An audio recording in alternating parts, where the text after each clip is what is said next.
ఏపీకి తుఫాన్ ముప్పు పొంచి ఉంది. అండమాన్ సమీపంలో అల్పపీడనం ఏర్పడింది. ఇది పశ్చిమ వాయువ్య దిశగా కదులుతూ రేపటికి వాయుగుండంగా బలపడే అవకాశం ఉందని ఐఎండీ తెలిపింది. బుధవారం నాటికి మరింత బలపడుతుందని అంచనా వేస్తోంది. ఇది తుఫానుగా మారుతుందని నిపుణులు చెబుతున్నారు.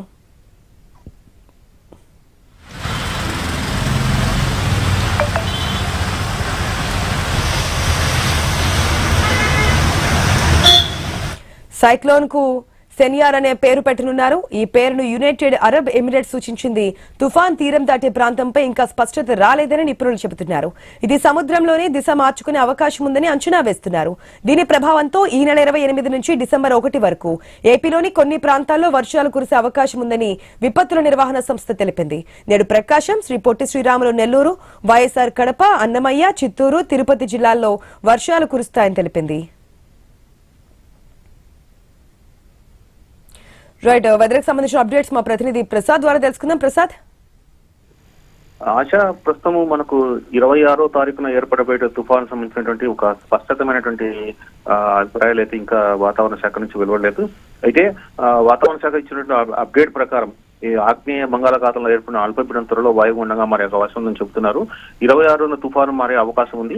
ఇది మొత్తం ఆంధ్రప్రదేశ్ తీరం వైపు ప్రయాణిస్తుందని ఒకవైపు చెబుతుంటే, మరొక ప్రైవేట్ గ్లోబల్ సంబంధించిన సంస్థలు కూడా ఇది అట్లా కాకుండా ఒడిశా, ఆంధ్రప్రదేశ్ తర్వాత ఈ ప్రాంతాల బీహార్ ప్రాంతాల మీదుగా వెళ్తున్న ఒక సమాచారం చెబుతున్నారు. ఈ ప్రభావం ఇదైతే ప్రస్తుతం ఏపీలో కొనసాగుతున్న ప్రస్తుతం అయితే కోస్తాంధ్ర, యానాం తర్వాత రాయలసీమ జిల్లాలో ఉరుములు మెరుపులతో కూడిన తేలిపాటి నుంచి ఒక మోస్తరు వర్షాలు కురుస్తాయని ఇప్పటికే స్పష్టం జరిగింది. అయితే మొన్నటి మోంతా తుఫాన్ నష్టం నుంచి ఇంకా కోలుకోకముందే మొత్తం రైతాంగం కానీ చాలా పెద్ద ఎత్తున దాదాపు 5,244 కోట్లకు పైగా నష్టం వాటినట్టు ఒక ప్రాథమిక అంచనా ఉంది. దాదాపు 1,38,000 హెక్టార్లలో విస్తీర్ణంలో సాగు చేసినట్లు వరి కానీ, పత్తి కానీ, ఉద్యాన పంటలు కానీ ధ్వంసమయ్యాయి. ప్రస్తుతం మళ్ళీ ఈ తుఫాను హెచ్చరికల నేపథ్యంలో ఏం జరుగుతున్నటువంటి ఒక భయాందోళనలు వ్యక్తమవుతున్నాయి. ఈ మొత్తం తుఫానుగా మారే పరిస్థితి 26వ తారీఖు నుంచి కనిపించవచ్చు.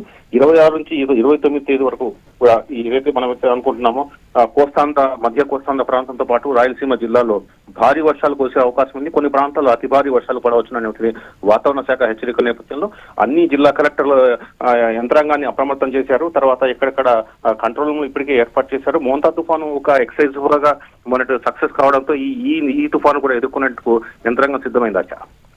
Right, Prashant Sharma, thanks for the update.